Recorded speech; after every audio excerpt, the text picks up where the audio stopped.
Hey everybody, welcome back to Walking with Jesus Daily. This is day 250. So I don't know why that's special. It has really no correlation to 360 days that we're going to be covering. But I guess we're 110 days. What is it? 110 to the end. So not bad. Not bad. Not sure what's after this, but this sure has been a great deal of fun this year, and getting to dive in depth on a daily basis into the Gospels. So let's keep diving, right? We're in Luke chapter 16. It starts with the word "He also said." So if we're going to start with that, we need to remember what we had just talked about. That would be important. And why we were just talking about what we were over the last couple of days. If you have not spent time in praise or in prayer or in serving or in selflessness, I would highly encourage you to do that. If you're the kind that does better after you hear a message or after you spend time in God's Word, then maybe stay put.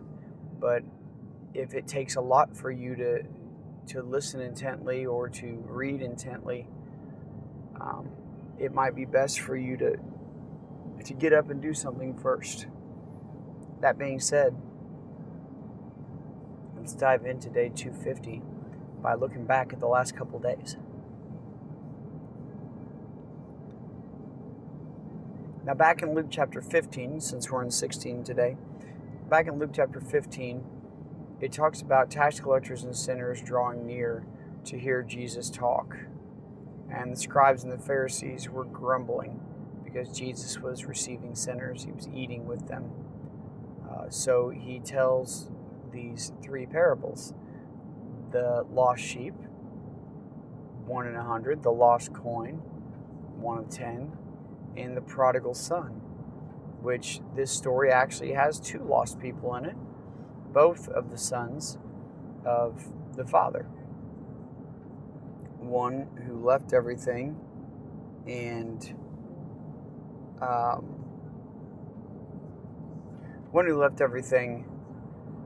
got lost in the world, and the other who stayed put but was angry about celebrating his brother who had returned from a life of sin. So that leads us right into 16. And I'll read that starting in the ESV. I think we're reading 1 through 16 today. 1 through 13, I'm sorry.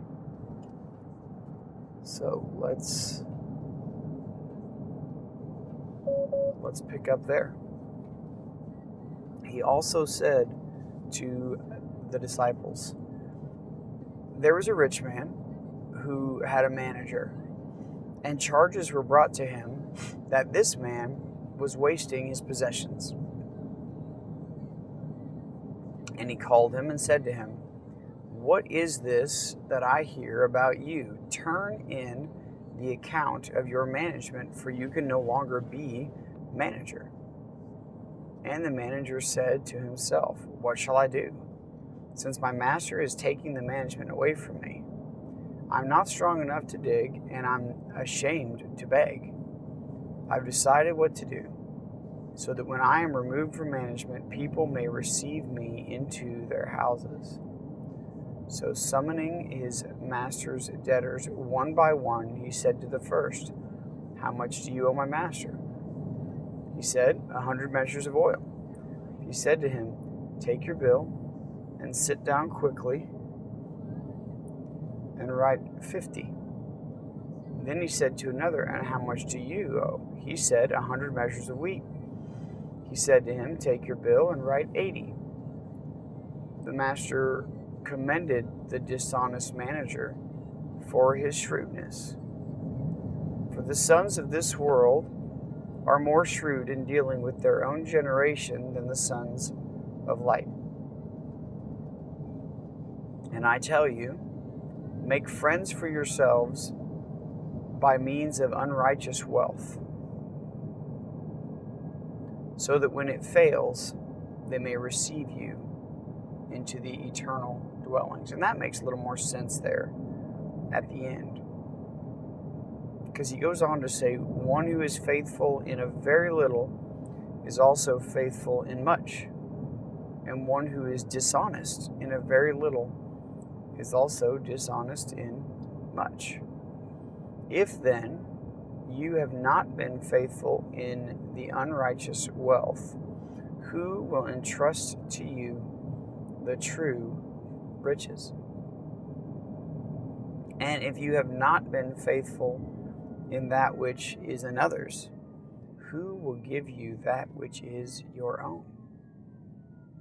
No servant can serve two masters, for either he will hate the one and love the other, or he'll be devoted to the one and despise the other. You cannot serve God and money. He kind of mic drops this entire parable in one line there at the end, but we'll read through Passion and Amplified before we discuss this, because hey, you're talking about people's money, boy, I tell you what, you will get people in an uproar pretty quick when you start talking about people's money. And I like to say people's money because it ain't their money. All right, Passion Translation of Luke 16, 1 through 13. Jesus taught his disciples using this story. Once a very rich man hired a manager to run his business and oversee all his wealth. But soon a rumor spread that the manager was wasting his master's money. So the master called him in and said, "Is it true that you're mismanaging my estate? You need to provide me with a complete audit of everything you oversee for me. I've decided to dismiss you." The manager thought, now what am I going to do? I'm finished here. I can't hide what I've done, and I'm too proud to beg. I have an idea that will secure my future. It will win me favor and secure friends who can take care of me and help me when I get fired. There is a side note here I might check out real quick.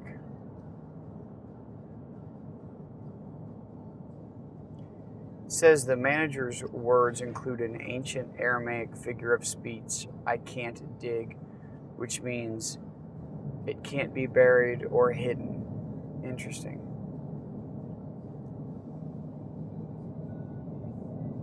So, the dishonest manager hatched his scheme. He went to everyone who owed his master money, one by one, and asked them, "How much do you owe my master?" One debtor owed $20,000. So he said to him, "Let me see your bill. Pay me now, and we'll settle for 20% less." The clever manager scratched out the original amount owed and reduced it by 20%. And to another who owed $200,000, wow. He said, "Pay me now, and we'll reduce your bill by 50%. And the clever manager scratched out the original amount owed and reduced it by half. Even though his master was defrauded, when he found out about the shrewd way his manager had feathered his own nest, he congratulated the clever scoundrel for what he'd done to provide for his future. Jesus continued, "Remember this.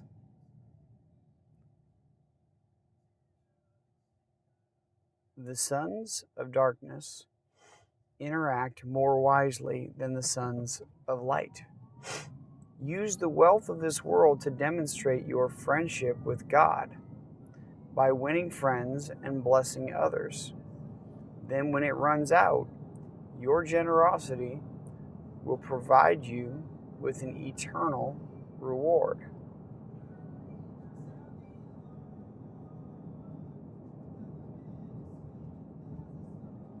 one who faithfully manages the little has been given, will be promoted and trusted with greater responsibilities. But those who cheat with the little they have been given, will not be considered trustworthy to receive more. If you have not handled the riches of this world with integrity, why should you be trusted with the eternal treasures of the spiritual world? And if you've not proven yourself faithful with what belongs to another, why should you be given wealth of your own? It's impossible for a person to serve two masters at the same time. You will be forced to love one and reject the other. One master will be despised, and the other will have your loyal devotion. Your choice between God and the wealth of this world is no different. You must enthusiastically love one and definitively reject the other.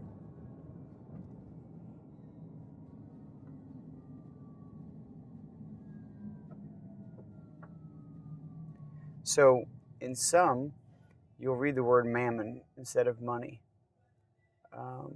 which all it is taking money and it's personifying money. It's turning money into a god that is worshipped. That's what's happening there. All right, last time through, Amplified, as we discuss this. Now, let's remember while we're listening and reading along and studying this, that no part of this is saying that this is a good or right thing to do.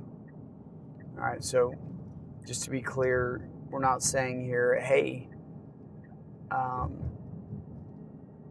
reducing a bill that is not yours to reduce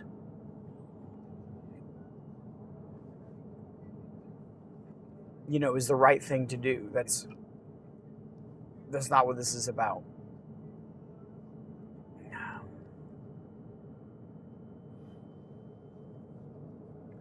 The parable is meant to teach a different lesson, and Jesus gets to the bottom of that lesson here at the end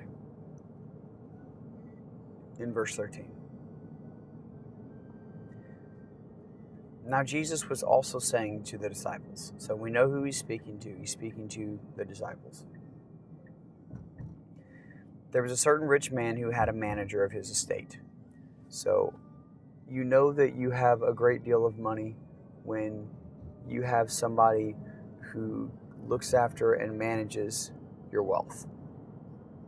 When you can pay a man to look after your wealth,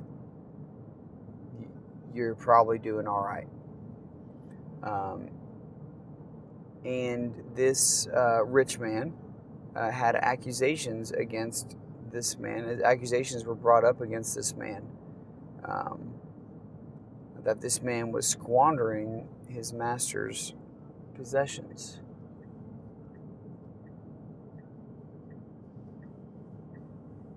So basically, he was taking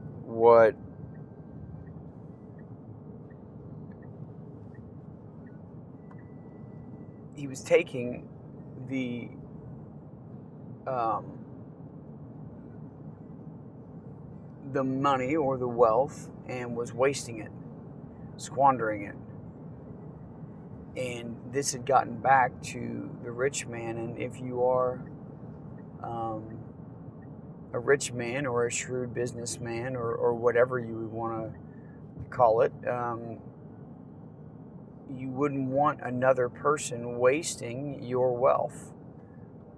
If anybody's going to waste it, it's going to be me, right? Not me, but you understand what I'm saying. So he gets word that this man that he's put in charge, this man that he trusted and put in charge, is wasting his money. So he calls to him and says, "What is this I hear about you? Give an accounting of your management of my affairs, for you can no longer be my manager." So Show me what you've done, how you've done it.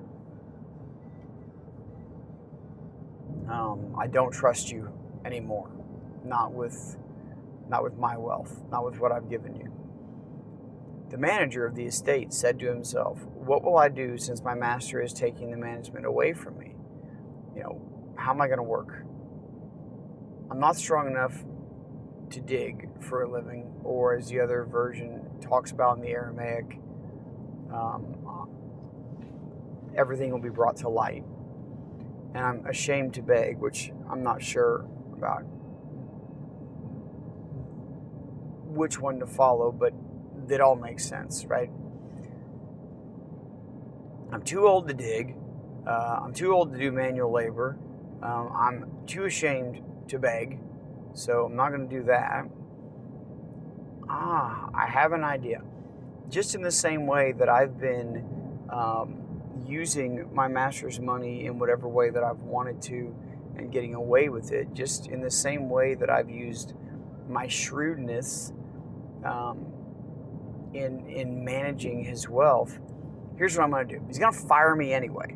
So, what if I go and change what people owe? And then he won't know about it, right? Because some people owe so much to him it doesn't matter. And then what happens is, when I get fired, all these people that I helped out,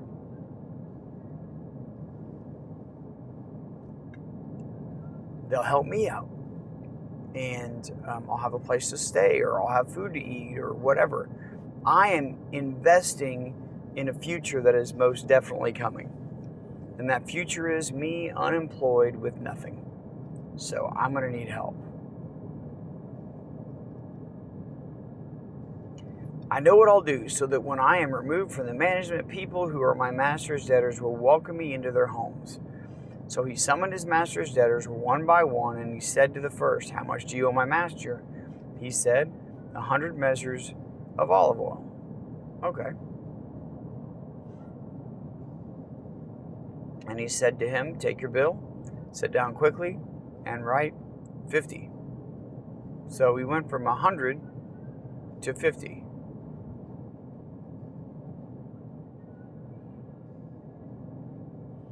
There is, okay, so a couple things.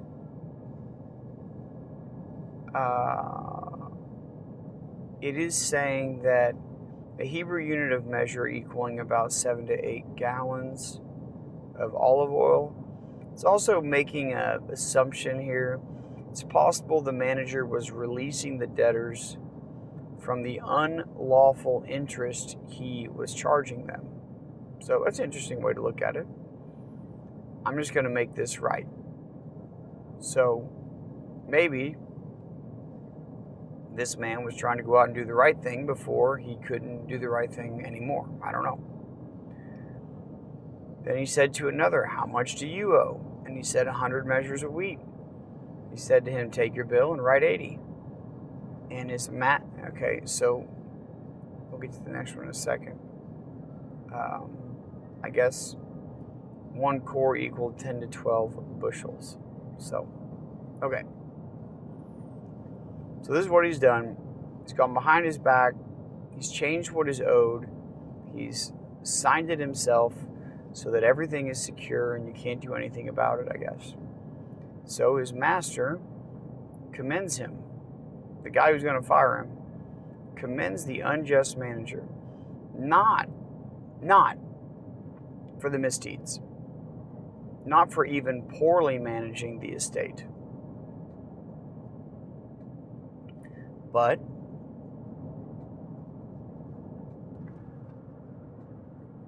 because he acted shrewdly by preparing for his future unemployment. Right? So the guy losing the money wasn't okay with what was happening. But he did kind of let this guy know, hey, you did something pretty smart here.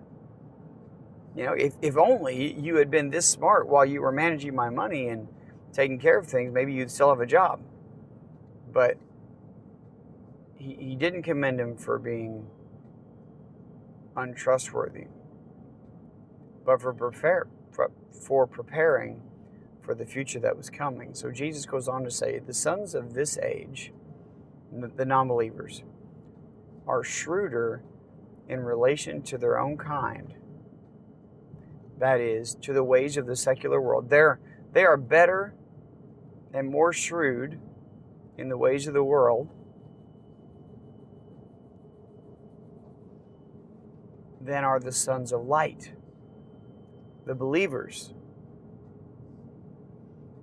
And I tell you, so learn from this. These are the words that Jesus is saying.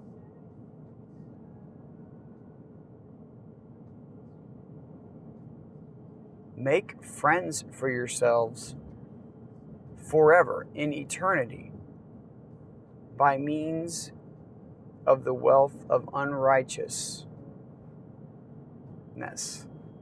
Sorry, I added a ness on there. By means of the wealth of unrighteousness. That is, use material resources as a way to further the work of God. We are not referring to money as righteousness. Jesus is trying to separate out those two, it sounds like, at least to some extent. We're not saying that you got money by unrighteous means or ways. He's saying, make friends, make eternal, spiritual, everlasting friends by using the wealth of this world, right? Because the world sees money as a god. So use this money as a way to further the work of God, so that when it runs out, they will welcome you into eternal dwellings. Do you see what this means? If you use the money that you are given to help other people, to not be selfish, but to help other people, to love other people, if you do this, what you're actually doing is you're saving up for yourself this incredible, eternal, heavenly investment. You're making for yourself friends who are going to welcome you into the kingdom, the eternal kingdom of God. Because one day this money will run out and it will help you zero when you stand before God. He could care less. He cares if you worship money. He cares if you love money.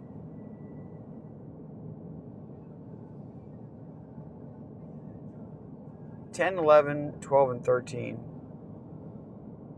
Jesus pushes this all together. And he does that by making it clear that money probably has a stronghold in our lives. It is probably something that Satan uses as a stronghold over our lives. How we use it probably has a stronghold over our lives. What we do for it probably has a stronghold over our lives. Jesus knew good and well that the Pharisees loved money. Loved money.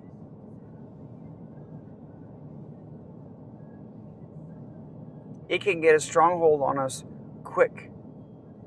People will go out of their way to do incredible things for money. They will give up more valuable things for money that has less value.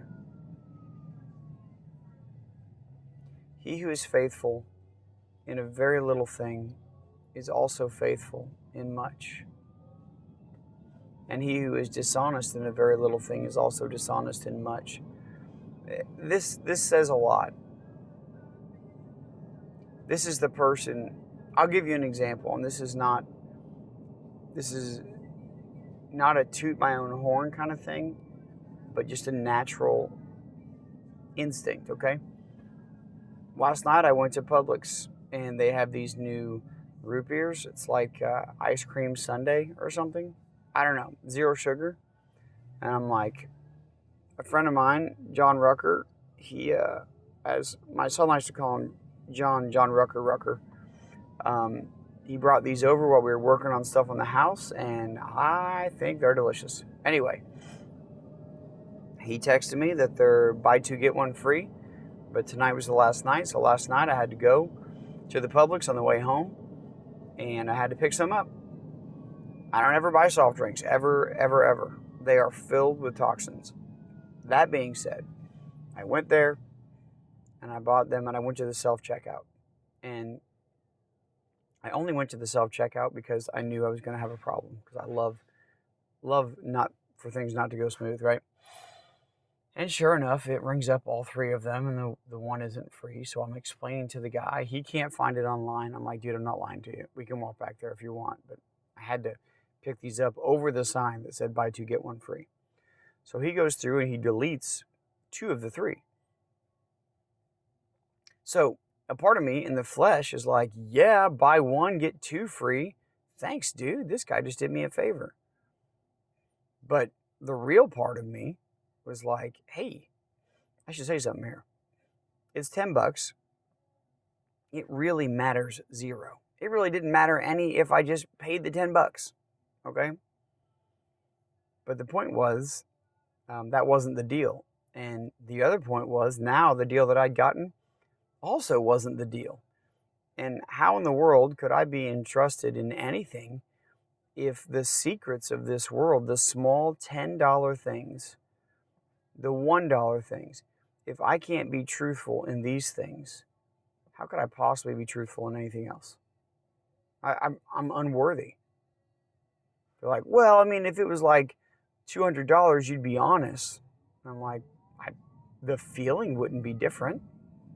The temptation wouldn't be different. The score would just be bigger. So I told the kid, I was like, hey man, it was buy two, get one free, not buy one, get two free. I'm just kind of, you want to just scan one more of these to put it on there. He was like, oh, okay, I didn't know that. That's cool. And it was nothing. He didn't care. This is an hourly employee, $17 an hour. He could care less.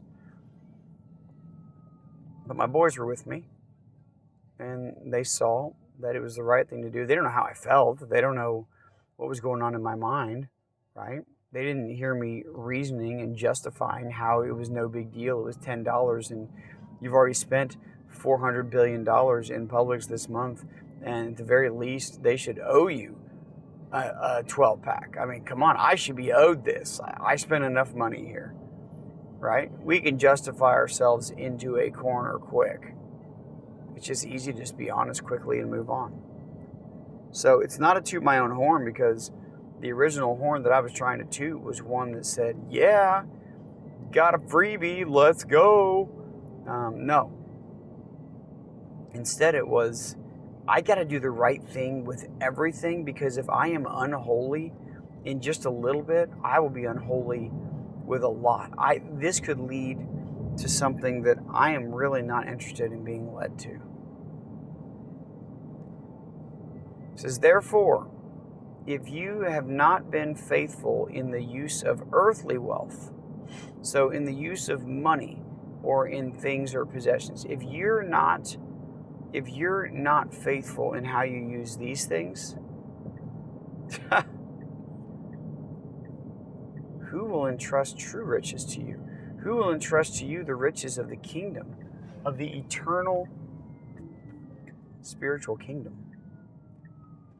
If you can't be entrusted with the unrighteousness of the world, I mean, how in the world are we going to trust you with the things that actually matter? The eternal things. The truth is, you're not. You won't be trusted.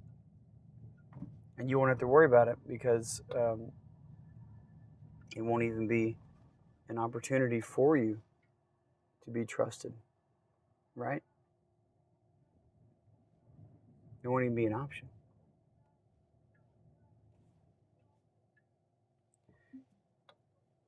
He brings it on home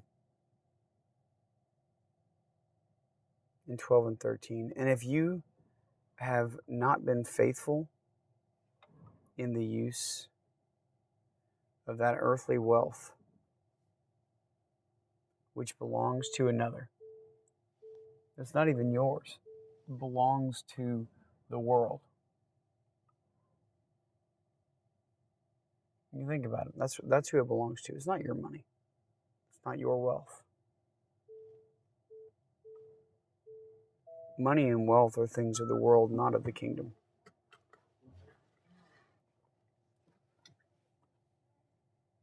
Who will give you that which is your own?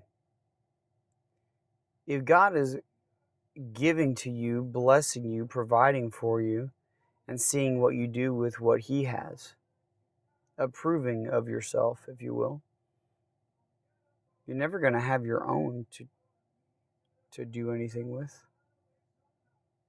So He makes it clear in verse 13, and we're just going to mic drop it on this. No servant, that's who we are, we're servants of the Most High God, can serve two masters. So we have to choose. For either he'll hate the one and love the other, or will stand devoted by the one and despise the other. Do you see the words hate and despise? Do you hate money? Do you despise money? Do you hate God? Do you despise Him? Because you have to, apparently, one or the other. You cannot serve both God and mammon, or money. In other words, your earthly possessions or anything else you trust in and rely on instead of God. You cannot trust God in your 401k. You cannot trust God in your portfolio. You cannot trust God in your bank account. You cannot trust God in the money that's in your purse or in your wallet. You cannot trust God in the equity that you have in your home. All of these things can be, could be, might be, will be also removed in a heartbeat for forever. And if that's the truth, then why wouldn't you invest in God? He's invested everything in you.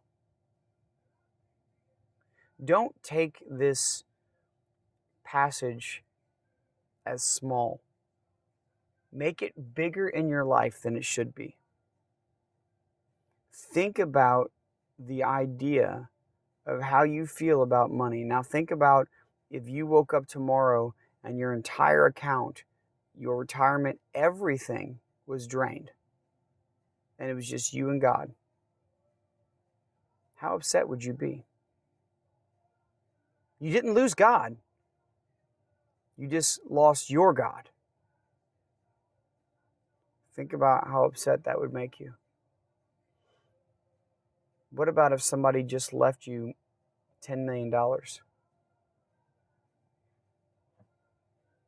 What would change about your life? These are real things to question and to think about. Let's make sure that our faith and our love and our hope is in God and God alone.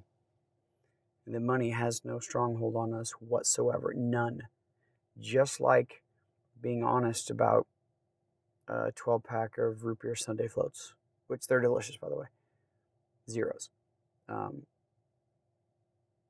Don't give power or dishonesty a chance. Remain humble and powerless before the Almighty God and just stay right there. I love you guys. I'll see you tomorrow.